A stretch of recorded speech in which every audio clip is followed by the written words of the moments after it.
Hello and welcome to Speak Up India. I'm Sunil Jha. Thank you so much for connecting. There's a lot of questions being asked about what all of you should do. Can you trust the Modi government or the BJP? This is because of the kind of investigation that is going on in the Sushant Singh Rajput mysterious death case. A lot of people think that if things are not moving despite all our pressure in Sushant Singh Rajput case, then what's the point? Why should we support a government which is not listening to us? क्या मोदी सरकार को support करना सही होगा? क्या मोदी सरकार को oppose करना चाहिए? वो इसलिए क्योंकि जिस सपोर्ट की उम्मीद आपको थी मोदी सरकार से, शायद वो सुशांत सिंह राजपूत केस में आपको नहीं मिल रहा. And this is the kind of question that keep coming to me, and I thought let me come and speak on this subject because it's a very critical question. 8 months, 9 months down the line, we will be facing elections, और उस वक्त ये decide होना जरूरी है कि public क्या चाहती है, आप क्या चाहते हैं. क्या सिर्फ इसलिए क्योंकि पेस ऑफ इन्वेस्टिगेशन कम है किसी पार्टी को रिजेक्ट कर देना चाहिए, किसी पार्टी को एक्सेप्ट कर लेना चाहिए, किसी प्राइम मिनिस्टर को हटा देना चाहिए, किसी नए प्राइम मिनिस्टर को बना देना चाहिए? So what should the people do, especially because this is a kind of movement that all of you have been running for months and years now. It's a quite a legitimate question to ask whether the Modi government has justified your demand or whether they have justified the campaign that you have been running. I carried out a survey. A lot of people must have participated in that survey, and that survey clearly said a few things. The first question that the survey asked was कि आपको अगर vote करना हो तो आप किसको vote करेंगे?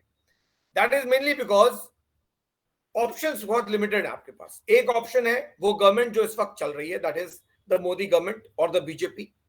दूसरा ऑप्शन है वो जो आने को तैयार है या जो कह रहे हैं कि हम आकर बहुत कुछ बदल देंगे, यानी opposition party led by Rahul Gandhi and the Congress party.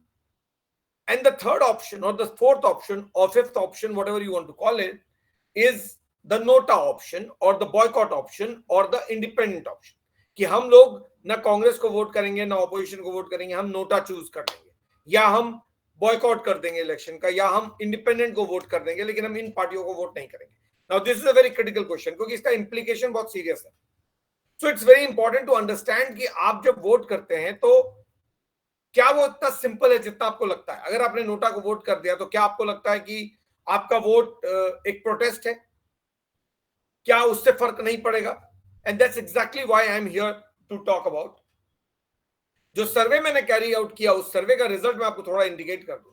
वो सर्वे थोड़ा सा सरप्राइजिंग था मेरे लिए, क्योंकि वो सर्वे सरप्राइजिंग इन द सेंस कि मुझे ऐसा लगा था कि इस सर्वे का रिजल्ट बहुत हद तक मोदी और योगी गवर्नमेंट या मोदी और योगी कैंपेन के फेवर में जाएगा. या द क्वेश्चन वाज कि whether you will choose the Yogi Modi combination और will you choose Rahul Gandhi and opposition combination, और विल यू चूज नोटा, और will you vote for independent. तो मुझे ऐसा लगा था कि majority vote Modi Yogi combination को पड़ेगा. लेकिन जब मैंने सर्वे का रिजल्ट देखा है तो वो सर्वे का रिजल्ट बड़ा फ्रैक्चर्ड है, बट बहुत क्लियर कुछ चीजें बता देता है. एक तो ये कि अकॉर्डिंग टू दिस सर्वे, जो मोदी योगी कॉम्बिनेशन के लिए जो लोगों ने वोट किया है, सैंपल सर्वे है, दैट इज अराउंड 50 to 53%.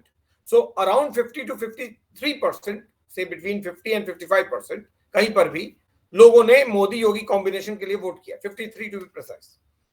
इसका मतलब क्या होता है? इसका मतलब होता है कि मेजॉरिटी अभी भी मोदी योगी को सपोर्ट करे. सिंपल आंसर ये है और सिंपल एक्सप्लेनेशन ये है. But if you carefully look at it, जो बाकी तीन ऑप्शन है, NOTA, Rahul Gandhi and opposition combination, and the third independent, अब इन तीनों का वोट जब आप कैलकुलेट करते हैं तो ये 47% जाता है, 47-48%. कोई ज्यादा बड़ा गैप नहीं है दोनों के बीच. यानी 47-48% people are not supporting Modi Yogi combination. They are supporting non-Modi Yogi combination, and that is not a very comfortable situation for a government. और मैं ये पहले भी बोल रहा था, बहुत सारे लोगों ने लिखा कि शायद ये करेक्ट नहीं है जो मैं बोल रहा हूं, but my assessment is that the magic that mister Modi commanded, that magic is on a downslide. उसका रीजन ये है कि बहुत सारी चीजें, जैसे सुशांत सिंह राजपूत केस का ही ले लें, बात की बात करें, क्योंकि आज हम उसी पे फोकस कर रहे हैं, और ये प्योरली सुशांत सिंह राजपूत केस और सुशांत फैंस या एसएसआरियन जो हैं उनको लेकर ही मैं शो कर रहा हूं। तो अगर सिर्फ इस केस की बात करें तो बहुत सारे लोगों की नाराजगी मोदी सरकार से है, बहुत सारे लोगों की नाराजगी बीजेपी सरकार से है। अब क्योंकि बीजेपी और मोदी रूल कर रहे हैं तो लोगों का गुस्सा उन्हीं पे उतरता है। अब ये बात नहीं है कि बाकी पार्टी से बहुत खुश है वो, लेकिन गुस्सा क्योंकि इन पे उतरता है तो इंप्लीकेशन भी इन्हीं को झेलना पड़ेगा। 52% वोट और 52% saying that it is Modi or Yogi who can we will be voting for, और 48% वो है जो नॉन मोदी योगी को वोट कर रहे हैं। इसका मतलब virtually neck and neck battle हो गया है, इसमें कोई ज्यादा चूज करने का। और ये बात कौन लोग कह रहे हैं? जो एसएसआर फैंस हैं, एसएसआरियंस हैं, उनके बीच इस तरह का मैंडेट है। अगर इस तरह का मैंडेट आएगा तो ये कंप्लीटली फ्रैक्चर्ड मैंडेट है। अब इसका मतलब क्या हुआ? इसका मतलब ये होता है कि जो confusion that I have been talking about, there is a confusion about in people's mind whether to vote for mister Modi और think of an alternative, that is there. और ये इससे प्रूव भी होता है।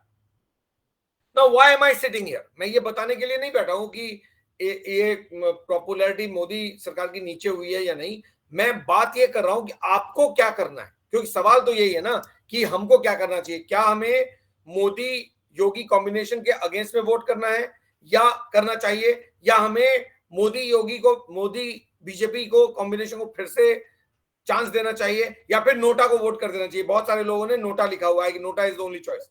Now I am here to tell you कि which is the possible best scenario for you. उसके बाद आपको क्या करना है आप डिसाइड कीजिए, क्योंकि 8 महीने का टाइम है और ये बेस्ट टाइम है टू डिस्कस दिस। बाद में it will be like influencing a thought which is already there. अभी हम लोग इंडिपेंडेंटली बात कर सकते हैं।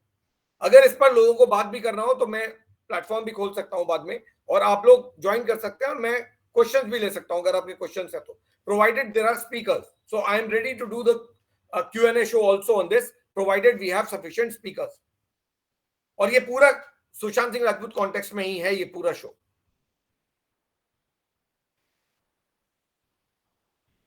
My question is to you is that are you making a correct choice? A lot of people have picked Nota. Forget about Rahul Gandhi or opposition or independent, but a lot of people, 35% around people, have picked Nota. So my question is, are you making a correct choice by picking Nota or any other option and not backing up or not backing Modi Yogi combination? आप लोग NOTA के option को क्यों pick कर रहे हो और आप लोग मोदी योगी को क्यों रिजेक्ट कर रहे हो? That is my question. अब मैं ऐसा क्यों पूछ रहा हूं? ये बहुत जरूरी है जानना कि जब आप किसी भी पॉलिटिकल पार्टी को वोट करते हैं या आप नोटा को वोट करते हैं तो उसका इंप्लीकेशन क्या होता है। आप जब कोई भी वोट करता है, कोई भी शख्स जब वोट करता है, एक्चुअली वो एक वोट कर रहा होता है, लेकिन उसका इंपैक्ट 2 वोट के बराबर होता है। जी हाँ, आप वोट एक डाल रहे होते हैं लेकिन उसका इंपैक्ट 2 वोट के बराबर होता है। कैसे? आई विल डेमोन्स्ट्रेट दैट कि actually when you vote for a political party, से फॉर कांग्रेस पार्टी और Rahul Gandhi, you are voting one vote, giving one vote to Rahul Gandhi or Congress. I am talking about those who are traditional BJP voter, but because they are angry, so they are shifting their loyalty or thinking, or because they are confused, so they may just vote for some other party because they are angry with the Yogi Modi BJP combination. So Modi सरकार से क्योंकि उनकी नाराजगी है, इसीलिए गुस्से में वो या तो नोटा को वोट करेंगे या फिर ऑपोजिशन पार्टी को वोट कर देंगे। तो अगर आप मान लीजिए कांग्रेस लेड ऑपोजिशन को वोट करेंगे एक वोट, तो उस वोट का इंपैक्ट 2 होगा। कैसे? मैं बताऊंगा। और अगर आपने नोटा को वोट किया तो उस वोट का इंपैक्ट 1 होगा, लेकिन वो एक ऑपोजिशन के फेवर में होगा और इस गवर्नमेंट के अगेंस्ट में होगा।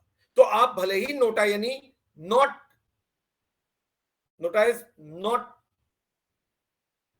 none of the above, right? None of the above is the full form of nota. So जब आप none of the above pick करते हैं तो एक्चुअली आप बीजेपी को भी रिजेक्ट कर रहे हैं और आप कांग्रेस या राहुल गांधी को भी रिजेक्ट कर रहे हैं। लेकिन प्रैक्टिकली ऐसा नहीं होता है। प्रैक्टिकली आप वोट एक कर रहे होते हैं, लेकिन वो आप गवर्नमेंट के या बीजेपी जो भी रूलिंग गवर्नमेंट है उसके अगेंस्ट में गुस्सा निकाल के बाय डिफॉल्ट आप दूसरे को बेनिफिट दे रहे होते हैं। अब इन प्रैक्टिकल टर्म्स क्या है मैं आपको बताता हूं। There are basically largely two choices. One, voting for an opposition party, and the second is nota. So let's examine, अगर आपने राहुल गांधी led ऑपोजिशन को वोट किया, अगर आपने राहुल गांधी लेड ऑपोजिशन को वोट किया तो फिर क्या होगा? अगर आप एक बीजेपी वोटर अब तक हैं और आपने डिसाइड किया कि क्योंकि सुशांत सिंह राजपूत केस में कुछ नहीं हो रहा है तो इस बार हम अपना वोट जो है वो मिस्टर मोदी को और बीजेपी को नहीं देंगे, तो आपने चूज किया एज ऑप्शन नंबर 1 कि हम इस बार वोट राहुल गांधी या कांग्रेस पार्टी को दे देंगे, यानी ऑपोजिशन पार्टी को दे देंगे, जो भी इस वक्त एक्टिव हो गए। पटना में बहुत जल्दी मीटिंग हुई, तो इसका मतलब ये आप क्लियरली और डायरेक्टली रिजेक्ट कर रहे हैं मिस्टर मोदी और बीजेपी को, डायरेक्ट रिजेक्शन है। और इस केस में 1 vote to mister Rahul Gandhi would actually mean 2 votes against the BJP. Why and how? I will give you with an example. I will explain that with an example. In case आप NOTA pick कर रहे हैं, अगर NOTA pick कर रहे हैं या एब्सटेंशंस कर रहे हैं या बॉयकॉट कर रहे हैं, तो आप भले ही आप ये सोच रहे हैं कि मैं none of the above pick कर रहा हूं या none of the above option को पिक कर रहा हूं, लेकिन प्रैक्टिकली आप गवर्नमेंट के अगेंस्ट में वोट कर रहे हैं। कैसे? I will explain that also, and this is a indirect way of voting against the government और BJP or Mr. Modi. A first scenario where anyone who is a BJP voter, as of now I'm presuming it can work with the other side also. कोई कांग्रेस का voter है तब भी ये काम करेगा, जो बीजेपी वोटर है तब भी काम करेगा, क्योंकि एसएसआर आर्मी या सुशांत सिंह राजपूत फैंस या एसएसआरियंस ने लार्जली मोदी गवर्नमेंट को बैक किया है। और इसलिए ये सवाल आता है कि अगर मान लीजिए वो लोग मोदी के या बीजेपी के सपोर्टर रहे और आज गुस्से में वो अपना डिसीजन बदलते हैं तो फिर क्या होगा? तो पहली सिनेरियो ये है, where the voter makes a choice between the BJP and the Congress or Congress led opposition. Say for example, एक कॉन्स्टिट्यूएंसी में 4 वोटर है, I am just writing an example कि एक कॉन्स्टिट्यूएंसी जिसमें 4 वोटर है, 2 वोटर कांग्रेस के और 2 वोटर बीजेपी के। ये कैसे 2 वोट का गैप होता है मैं आपको बताता हूं कि अगर कोई गुस्से में मोदी और बीजेपी को छोड़कर वोट डाल देता है 1 वोट कांग्रेस को, तो वो 2 वोट का इंपैक्ट कैसे क्रिएट करता है वो मैं एक्सप्लेन कर रहा हूं। सो मान लीजिए कॉन्स्टिट्यूएंसी में 4 वोटर है, अब 2 वोटर बीजेपी और 2 वोटर कांग्रेस के, तो लॉजिकली स्कोर लाइन होना चाहिए 2+2। लेकिन जो बीजेपी का वोटर है वो गुस्से में है क्योंकि एसएसआर केस में जस्टिस नहीं मिला या किसी और केस में जस्टिस नहीं मिला या कोई और महंगाई बहुत ज्यादा है, अनएम्प्लॉयमेंट है, जॉब नहीं मिला, फॉर वेरियस रीजंस उसने अपना वोट निकालकर डाल दिया कांग्रेस को। अब इस कॉन्स्टिट्यूशन 4 वोट थे और वोट तो एक ही गया, एक यहां से उठ के वहां चला गया। अब स्कोर लाइन क्या हो गया? स्कोर लाइन है कांग्रेस 3 बीजेपी 1। वोट कितना गया है? 1। गैप कितना है? 2 वोट का। 2 वोट थे और 1 वोटर यहां से उठा और वहां चला गया, उधर 3 हो गए, इधर 1 हो गया, गैप हो गया 2 वोट का। वोट कितना डाला था आपने? सिर्फ 1। गैप कितना हुआ? 2, क्योंकि बाकी दोनों तो वहीं डाला जहां डालना था, एक ने वहीं डाला जहां डालना था, सिर्फ आप मूव हुए। एक आपके मूव होने से गैप हो गया 2 वोट का। और इसी तरह अगर और भी लोग मूव होते गए तो वो बार बार गैप मल्टीप्लाई होगा और उतना बड़ा गैप होता जाएगा। यानी आप सोच रहे हो शायद 1 वोट ही तो हम कर रहे हैं, लेकिन एक्चुअली वो 1 वोट नहीं है, it is 2 vote, and when 2 people do that it becomes 4 vote, and when 4 people do that it becomes 8 vote, and that's how the democracy electoral calculations go. This is the first scenario कि आपके 1 vote ने gap BJP और कांग्रेस के बीच 2 vote का कर दिया। अब दूसरा सिनेरियो,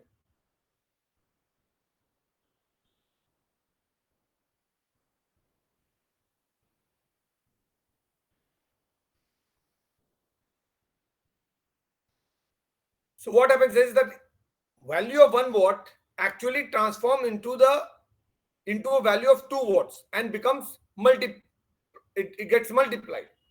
अब hypothetically you decide to vote for NOTA. हमने वो नोटा, ज्यादा बहुत लोग कह रहे हैं ना नाराज होकर नोटा को वोट कर देंगे, तो नोटा केस में क्या होता है? नॉर्मली 2+2, 4 वोटर है, 2 ने बीजेपी को वोट किया, 2 ने कांग्रेस को। अब जो बीजेपी का वोटर है वो गुस्से में है, उसने नोटा को वोट डाल दिया। अब क्या हुआ?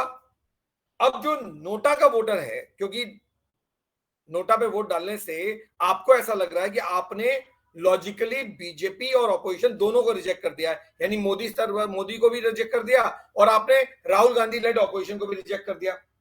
But actually you have indirectly rejected the BJP and benefited the Congress. How? आपने तो वोट एक नहीं किया, यानी आपने नोटा में डाल दिया एक वोट. आपने सोचा कि मेरा वोट तो नोटा में चला गया, उसको ना कांग्रेस को गया ना बीजेपी को गया. लेकिन बीजेपी कांग्रेस के तो 2 वोटर एज इट इज रह गए, उन्होंने 2 कांग्रेस को ही वोट कर दिया और बीजेपी का 1 वोटर वहीं खड़ा हो गया. आपका वोटर चला गया नोटा को, तो एडवांटेज किसको मिला? कांग्रेस के 2 वोट और बीजेपी का 1 वोट. आपने रिजेक्ट तो कांग्रेस को भी किया था, लेकिन वो रिजेक्शन दिखा कहां? क्योंकि आप एक ट्रेडिशनल बीजेपी वोटर हो और आपने चूज किया नोटा को, इसीलिए बीजेपी के खाते में से एक गया, कांग्रेस का खाता वहीं रह गया. लेकिन अगर यही मान लो कल कांग्रेस का वोटर नोटा वोट एक्सरसाइज करता है, तो कांग्रेस का 2 से 1 हो जाएगा और बीजेपी का 2 पे 2 ही रहेगा, तो अपने आप 1 का गैप हो जाएगा. लेकिन एक्चुअली में ये 1 का गैप होना नहीं चाहिए, क्योंकि आपने तो वोट ही नहीं दिया कांग्रेस को.